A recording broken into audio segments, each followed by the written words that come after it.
Hello दोस्तों, नमस्कार। मेरा नाम है अजय प्रताप सिंह और मैं और हम आप सब मिलकर सीखेंगे मैथमेटिक्स। ठीक है। तो हमारा ये जो सेशन है मैथमेटिक्स का, ये 11th और 12th के लिए होगा। ठीक है। इस सेशन में हम मैथमेटिक्स के सारे फंडामेंटल्स, कॉन्सेप्ट और क्वेश्चन सॉल्विंग स्किल्स सीखेंगे। ठीक है। तो हमारा जो मोटो होगा दोस्तों, वो ये होगा कि हम एक बेसिक शुरुआत करें और वहाँ से फिर आपको थोड़ा हायर लेवल पे हर चैप्टर में लेके जाएं। ठीक है। तो आज का जो मेरा ये सेशन है, ये चैप्टर सेशन है। मैं इसमें आपको 11th और 12th में मैथमेटिक्स का कंटेंट, कितना सिलेबस है, वो आपको कितना पढ़ना है और उसमें सिलेबस में क्या क्या बताया गया है वो हम पढ़ेंगे। ठीक है। तो इससे पहले कि ये सिलेबस कंटेंट शुरू हो, मैं बता देना चाहता हूँ, मेरा नाम है अजय प्रताप सिंह। मैंने मास्टर्स किया है स्ट्रेस एंड वाइब्रेशन से और मैकेनिकल इंजीनियरिंग मेरी ब्रांच है। ठीक है। और मैथमेटिक्स का जहाँ तक सवाल है, सबसे पहली बात तो आपको ये याद रखना है, mathematics is the language by which the god have written the universe. तो गणित एक ऐसी भाषा है जिससे भगवान ने या ईश्वर ने इस पूरे विश्व को लिखा है। ठीक है। तो इसी संदेश के साथ कि गणित से हम करते क्या हैं, हम जानते हैं कि मैथमेटिक्स क्या है। Mathematics is for the calculation. गणित गणित से हम आकलन करते हैं, किसी चीज को, किसी चीज की क्वालिटी को क्वांटिटी में कन्वर्ट करते हैं। ठीक है। तो मैथमेटिक्स बेसिकली जो भी फिजिकल सराउंडिंग हमारे हो रहा है, जो कुछ भी फिजिकल हो रहा है, उन सभी को किसी एक संख्यात्मक रूप में या किसी भी एक ऐसे रूप में जिससे हम उसका क्वालिटेटिव को क्वांटिटेटिव में हम एनालिसिस कर पाए, हम इसीलिए मैथमेटिक्स को पढ़ते हैं, इसीलिए गणित को हम पढ़ते हैं। ठीक है।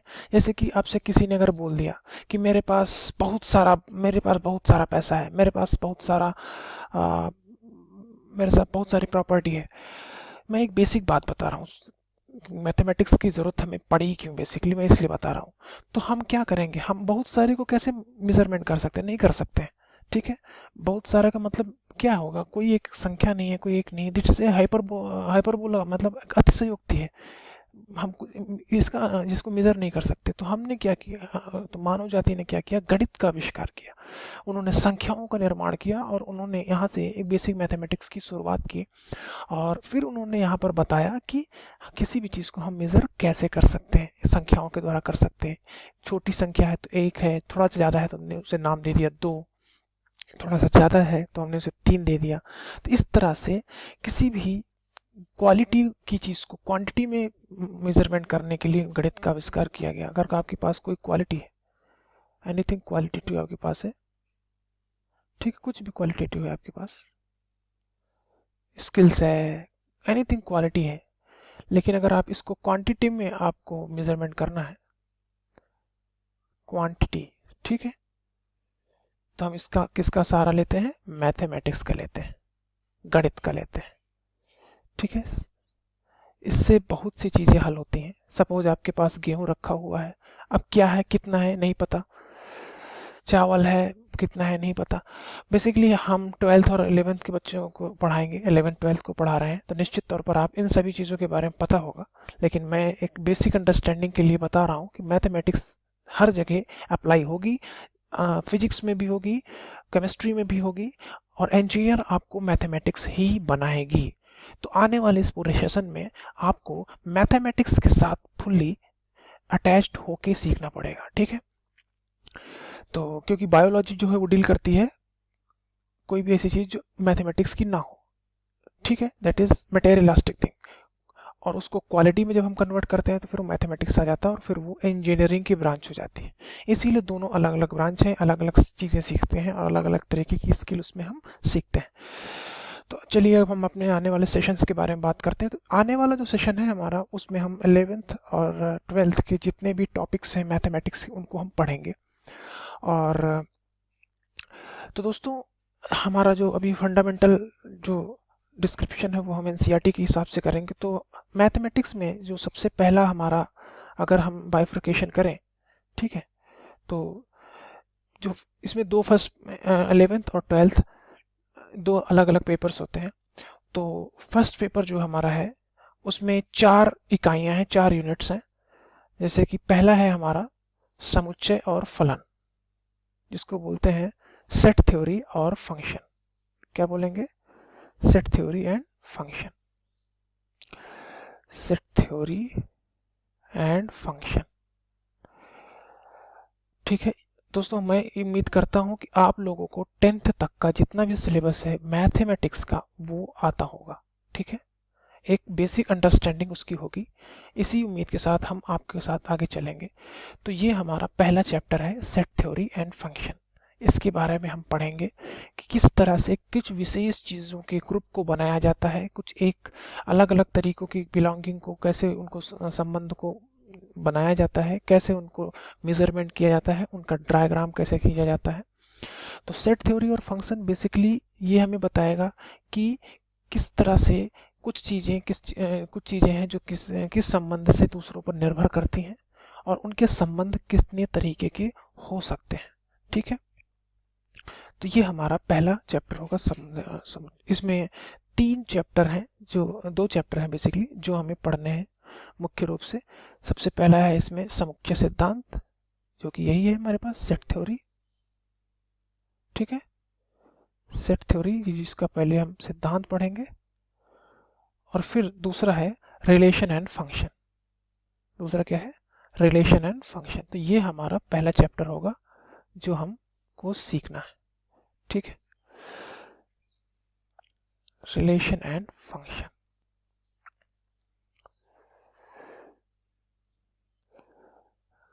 थोड़ा सा लिखने में देखने में प्रॉब्लम हो रही होगी आपको, लेकिन ये धीरे धीरे सही हो जाएगी।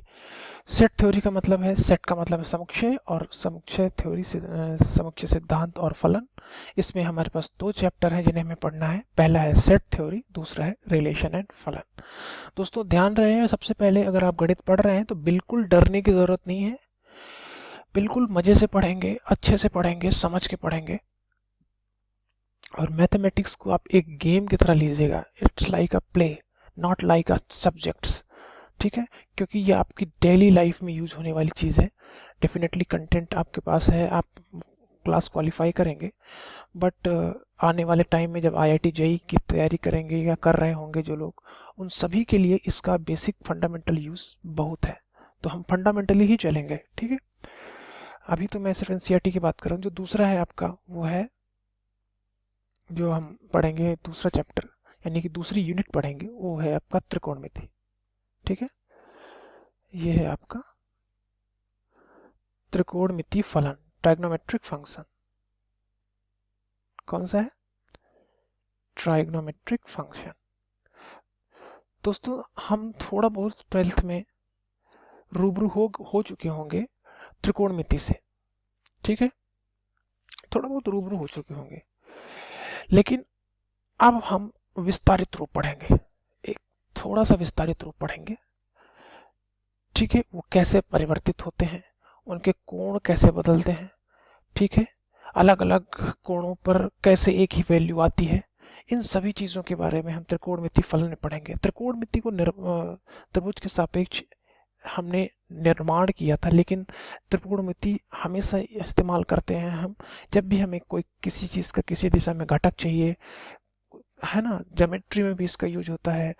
इसके बहुत सारे फंक्शंस होते हैं। त्रिभुज में हम इसका यूज करते हैं, त्रिभुज से इसके हम बहुत सारी चीज़ें निकालते हैं। त्रिकोणमिति का इस्तेमाल करके हम ऊंचाई दूरी का, जो कि हमने 10th में कर रखा है ऑलरेडी, वो हम यूज करते हैं।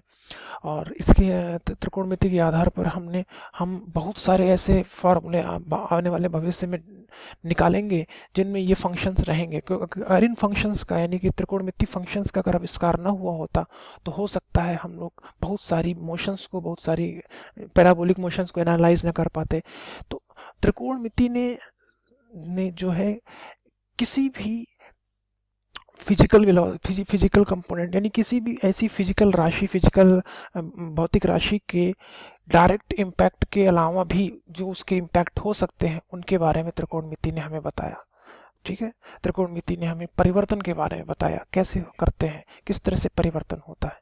ठीक है, बहुत सी सारी चीज़ें हैं त्रिकोणमिति में जो हम सीखेंगे। तो ये त्रिकोणमिति है। अगर आप बात करें तो सबसे पहले इसमें हमारे पास, अगर हम फर्स्ट पेपर की बात करते हैं तो हमारे पास पहला चैप्टर आता है मेजरमेंट ऑफ एंगल्स। ठीक है, कोणों को हमको कैसे मापना है, कोणों का मापन। मैं हिंदी में भी लिख देता हूं आपको, कोणों का मापन। ठीक है, तो कोणों का मापन का मतलब दोस्तों क्या हुआ, मतलब ये हुआ कि कोई भी आपके सामने कोई कोण है, कोई भी कोण है, आप दिख रहा होगा, एंगल है, उसको हम मापेंगे। अब आप सोचेंगे सर वो तो हम बचपन में माप लेते थे, प्रोटेक्टर की मदद से माप लेते थे, लेकिन अब हम त्रिकोणमिति का इस्तेमाल करेंगे और उसको इजी करेंगे। ठीक है, तो कोणों का मापन। दूसरा चैप्टर आपका है त्रिकोणमिति फलन और उनके आलेख, मेजरमेंट ऑफ एंगल, इसको आप लिख सकते हैं मेजरमेंट ऑफ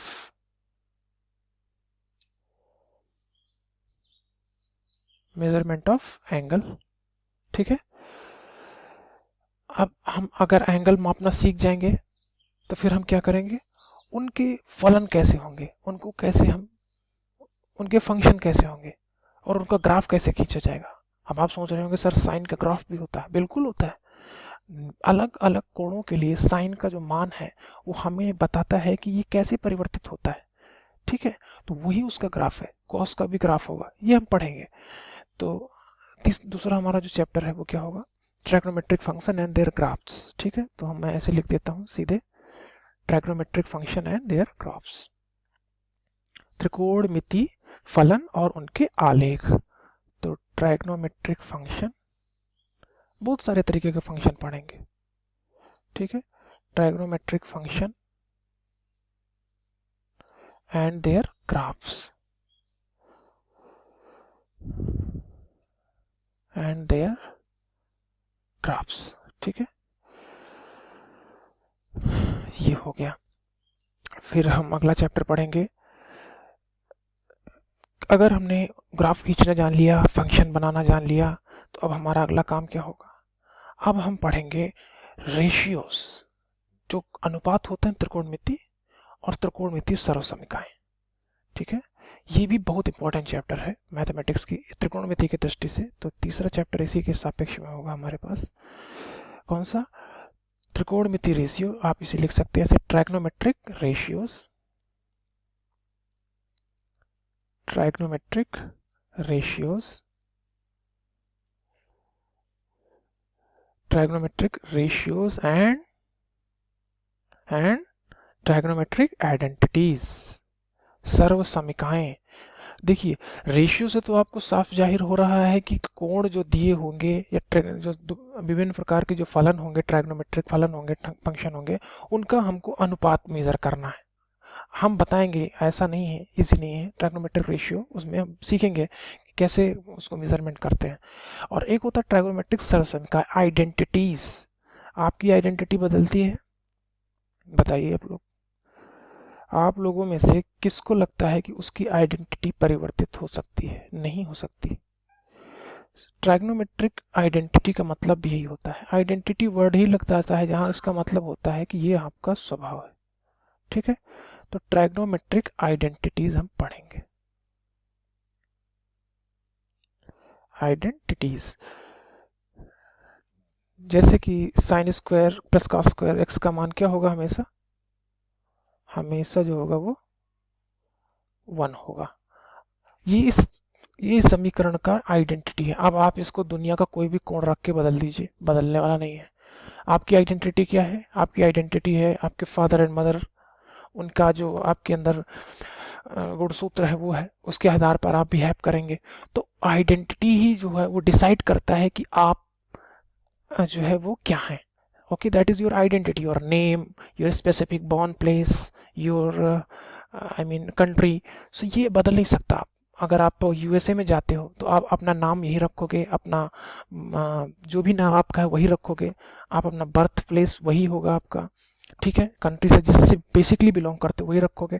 तो आइडेंटिटी नहीं बदलती है। सो दैट इज, हम ये सीखेंगे कि कौन कौन सी आइडेंटिटीज हैं जो हम कहीं भी यूज करें वो यूज होंगी। ठीक है, रेशियोज की बात करेंगे जब भी, अलग अलग तरीके के रेशियोज होते हैं। किस तरह का साइन रेशियो होता है, कॉस रेशियो होता है, ठीक है, उन रेशियो का कैसे हम यूज करते हैं त्रिभुज में, है ना। बहुत बढ़िया खूबसूरती से, बहुत ब्यूटीफुली है ये। जब आप सीखने लगेंगे तो आपको लगेगा अरे हमने तो सीखा ही नहीं था मैथमेटिक्स में कि त्रिभुज में जो भुजाएं होती हैं वो अपने कोणों के साइन के अनुपात में होती है। ओहो, ऐसे तो हम फटाफट निकाल लेंगे। तो हाँ हाँ, मैं आपको बोल रहा हूँ, आप फटाफट निकाल लेंगे। यही है त्रिकोणमिति की खूबसूरती, जिस फलन को जनरेट किया गया। ठीक है, हम सीखेंगे वहां पर। और उसके बाद अगला है त्रिकोणमिति समीकरण, ट्राइग्नोमेट्रिक इक्वेशन। ठीक है, तो ट्राइग्नोमेट्रिक इक्वेशन हम सीखेंगे।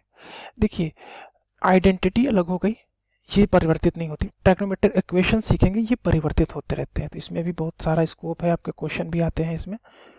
तो ये ट्राइग्नोमेट्रिक इक्वेशन हो गया। ठीक है, कि किस तरह से कुछ पर्टिकुलर कोणों के बैलेंस के साथ कोई ट्राइग्नोमेट्रिक इक्वेशन बैलेंस कर सकता है। जैसे साइन थीटा बराबर 1/2 है, आपको पता है, आपसे कोई पूछेगा थीटा बराबर, आप सीधे बोल दोगे सर 30 अंश है। मैं बोलूंगा अच्छा वेरी गुड। अब मैं बोलूंगा 150 का मान, बोलोगे आप 1/2। मैं बोलूंगा कैसे हो गया 1/2, 130 का भी मान 1/2, 150 का भी मान 1/2। लेकिन जब तक हम यहाँ पर पहुंचेंगे, आप ग्राफ से इस चीज को पूरी तरह से खूबसूरती से समझ लेंगे। आपके टिप्स पर होगा, आपकी स्टेप अपनी सिर्फ आपकी मुट्ठी में होंगे। आप जब भी पढ़ेंगे इसको बोलने लगेंगे। ठीक है, तब तक तो हम ये सीखेंगे। और उसके बाद जो लास्ट है वो हम पढ़ेंगे law of science and cosines, ज्या और कोज्या के नियम। ठीक है, तो law of science and cosines, law of science and cosines. तो हम साइन फंक्शन और कोसाइन फंक्शन के लॉस पढ़ेंगे। ये दोनों फंक्शन इसलिए पढ़ेंगे क्योंकि ये दोनों फंक्शन ही सबसे आधारीय फंक्शन है, बेसिक फंक्शन है त्रिकोणमिति के। इन्हीं की वजह से पूरा त्रिकोणमिति जनरेट हुआ है, साइन और कॉस। ठीक है, देखने का परिपेक्ष है, बाकी दोनों हैं एक ही चीजें, परिवर्तित कर दी गई आपस में। एक ही चीजें नहीं है, मतलब मेजरमेंट करने का जो पहलू था वो अलग है, लेकिन साइन और कॉस दो बारी सबसे बेसिक और आधारी फंक्शन है, जिनके आधार पर त्रिकोणमिति का जन्म हुआ और त्रिकोणमिति को आगे बढ़ाया गया और आज तक चल रहा है। बहुत बड़ी बड़ी गणित एनालिसिस हो गई। लेकिन हमें सिर्फ पढ़ना है एग्जाम क्वालिफाई करने के लिए, हमें सिर्फ पढ़ना है कि हम गणित को समझ सकें, गणित का इस्तेमाल कर सके आने वाले एग्जाम को हल करने के लिए, IIT JEE के लिए। ठीक है, तो हमारा बेसिक मुद्दा यही है कि हम गणित को समझ सकें। तो ये था हमारे पास। उसके बाद ये हमारी हो गई दूसरी यूनिट। अगर आप तीसरी यूनिट की बात करते हैं तो वो होगा आपका, और उसमें एक ही चैप्टर है।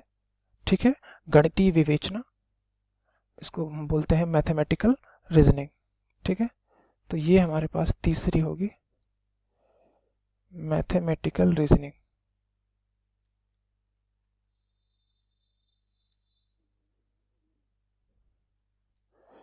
Mathematical reasoning. ठीक है, और फिर हमारे पास चौथा फलन आएगा जिसका नाम है द्विमीय निर्देशांक ज्यामिति। ठीक है, हमारे पास ये मैथमेटिकल रीजनिंग है, इसमें हम गणितीय विवेचना पढ़ेंगे। ठीक है, ये थोड़ा सा थ्योरेटिकल है, लेकिन इस चैप्टर को हम समझाएंगे आपको, आप अच्छे से समझ सकते हैं इसको ध्यान से पढ़ेंगे तो। और चौथा जो कि काफी इंपॉर्टेंट है IIT की दृष्टि से, 2D कोऑर्डिनेट ज्योमेट्री। सिर्फ 2 डायमेंशनल कोऑर्डिनेट ज्योमेट्री हम पढ़ेंगे, 2D कोऑर्डिनेट ज्योमेट्री।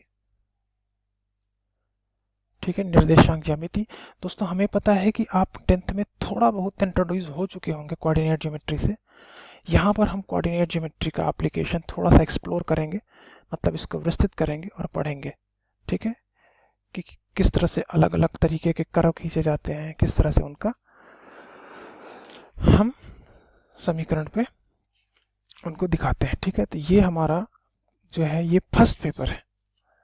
ठीक है, अगर आप बात करते हैं तो ये हमारा फर्स्ट पेपर होगा। इसमें हम फर्स्ट पेपर तक आपका, अगर आप 11th में है तो यहाँ तक की सीमाओं में आप इसको पढ़ सकते हैं।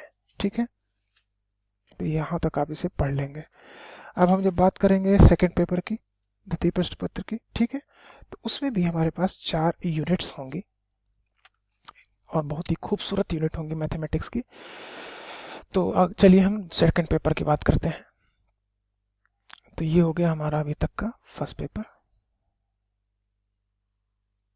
ठीक है, अब हम बात करेंगे सेकंड पेपर की। तो सेकंड पेपर या फिर द्वितीय प्रश्न पत्र। दोस्तों वैसे तो मैं फर्स्ट सेकंड पे बिलीव नहीं करता, सब्जेक्ट सारे हैं आपको पढ़ने, क्योंकि अगर आप आईआईटी का तैयारी कर रहे हैं तो वो 11th का भी कंटेंट आएगा और इसका भी 12th का भी आएगा, लेकिन फिर भी हम सेकंड पेपर पढ़ रहे हैं। ठीक है, तो चलिए सेकंड पेपर में बात करते हैं यहाँ से। सबसे पहले तो इसमें भी 4 इकाइयाँ हैं। पहला है हमारे पास अलजेब्रा यानी बीजगणित। ठीक है, और अगर आप अलजेब्रा की बात करते हैं तो अलजेब्रा के अंडर में आपके पास यहाँ पर आएंगे श्रेणियाँ पढ़ेंगे हम बीजगणित में, बिल्कुल कुल मिला के। ठीक है, वैसे आपको ये जो पेपर है ये 11th में ही पढ़ना है। ठीक है, तो ये भी आपका 11th का ही कंटेंट है। पहला पेपर वो था, सेकंड पेपर ये है जिसमें आपको अलजेब्रा पढ़ना है। ठीक है, और अलजेब्रा के अंतर्गत हमारे पास जो चैप्टर आएंगे वो आएंगे, सबसे पहले यहाँ पर हम श्रेणियों की बात करेंगे। ठीक है, तो इसमें हमारे पास बीजगणित में गणितीय आगमन का सिद्धांत। ठीक है, प्रिंसिपल ऑफ मैथमेटिकल इंडक्शन क्या पढ़ेंगे, principle of mathematical induction.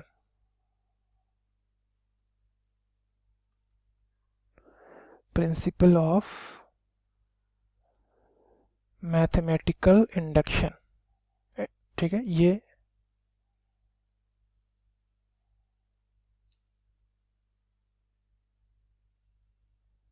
Induction. दूसरा हम पढ़ेंगे दोस्तों इसी में, बीजगणित में ही है ये, सम्मिश्र संख्याएं तथा द्विघात समीकरण। सम्मिश्र संख्याएं, कॉम्प्लेक्स नंबर, ये एक अलग तरीके की संख्या होगी। हम शायद 10th में रूबरू नहीं हुए हैं, लेकिन हम इससे रूबरू होंगे। तो complex number and quadratic equation. ठीक है, इन दोनों चीज़ों से द्विघात समीकरण और कॉम्प्लेक्स नंबर, हम इन दोनों चीज़ों को पढ़ेंगे। ये हमारा इसमें दूसरा चैप्टर होगा। फिर दूसरी इकाई चलती है इसमें। ठीक है, सीक्वेंस एंड सीरीज। हम उसमें सीक्वेंस और सीरीज के बारे में सीखेंगे। तो दूसरा क्या होगा, सीक्वेंस एंड सीरीज। दोस्तों सीक्वेंस और सीरीज ये जो चैप्टर है, इस चैप्टर में हम डिफरेंट तरह की सीरीज से सीखेंगे, उनको जोड़ना, घटाना, उनके नंबर्स प्राप्त करना। ठीक है, और इसमें हमारे पास 3 सीरीज होंगी जिनको हमको पढ़ना है, समांतर श्रेणी, गुणोत्तर श्रेणी और हरात्मक श्रेणी। ठीक है, तो इनको क्या बोलते हैं, arithmetic progression, arithmetic progression AP, इसको हिंदी में बोलते हैं समांतर श्रेणी। गुणोत्तर श्रेणी यानी जीपी, ज्योमेट्रिक प्रोग्रेशन। हरात्मक श्रेणी यानी एचपी, इसको बोलते हैं हम हरात्मक श्रेणी, एचपी, हार्मोनिक प्रोग्रेशन। तो ये तीनों श्रेणियां हमको पढ़नी है। इसके बाद इसी अनुक्रम तथा श्रेणी के जो चैप्टर है, इसी में हमारे पास आएगा क्रमचय तथा संचय। इसमें अलग तरीके की श्रेणियां होंगी। इसी में ये पहला चैप्टर है। दूसरा यहाँ पर होगा परम्यूटेशन एंड कॉम्बिनेशन, क्रमचय तथा संचय। इसको अंग्रेजी में बोलते हैं परम्यूटेशन और कॉम्बिनेशन। Permutation and combination. ठीक है, तो क्रमचय और संचय ये 2 चैप्टर हैं, हम इनके बारे में यहाँ पर पढ़ेंगे। ओके, ये क्रमचय और संचय हो गया। इसमें हम सीखेंगे कि किस तरह से दी हुई वस्तुओं में से कुछ वस्तुओं को हम कैसे सिलेक्ट करते हैं, कितने तरीकों से हम जा सकते हैं, कितने रास्ते हैं हमारे पास। ठीक है, अलग अलग तरीकों से हम इसको सीखेंगे। और अंतिम हमारे पास है किसी भी चीज़ का एक्सपेंशन। अभी तो कैसे कि कोई भी आपको एक्सप्रेशन दिया हुआ है, उसको आपको कैसे विस्तार कर देना है, आप इसकी मदद से दुनिया का कोई भी विस्तारित कर सकते हैं। इसको बोलते हैं बाइनोमियल थ्योरम। बाइनोमियल मतलब सिर्फ 2 पद दिए हों तो हम बाइनोमियल थ्योरम की मदद से कैसे एक्सपेंशन कर सकते हैं, ये हम देखेंगे। ठीक है, तो ये बाइनोमियल थ्योरम। ठीक, ये समझ में आ गया दोस्तों। हमारे पास जो चौथी इकाई होगी उसका नाम होगा सांख्यिकी तथा प्रायिकता, स्टैटिस्टिक्स एंड प्रोबेबिलिटी। और दोस्तों इसमें सिर्फ जैसे कि तीसरा चैप्टर हमारा होगा स्टैटिस्टिक्स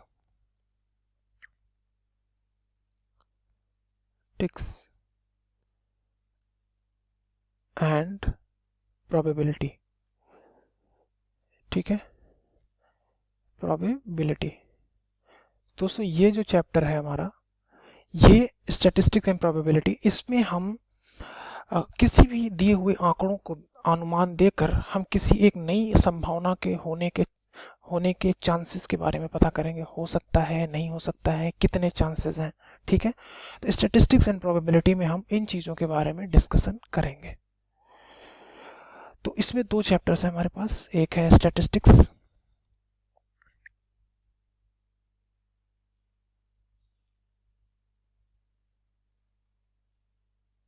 और दूसरा है प्रोबेबिलिटी।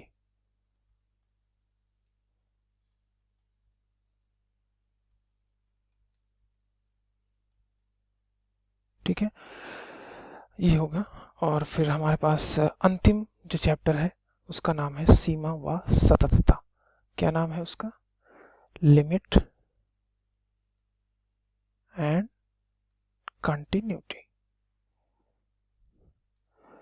दोस्तों ये एक अलग तरीके की गणित इजाद की गई थी, बहुत खूबसूरत गणित है। इसको पढ़ेंगे तो आपको लगेगा कि गणित में भी संवेग होते हैं, मोमेंट होते हैं। ये लिमिट्स एंड कंटिन्यूटी है। इससे हम किसी भी चीज की सीमा और उसका कितना निरंतर है, कितना कंटिन्यू है, वो हम पढ़ेंगे।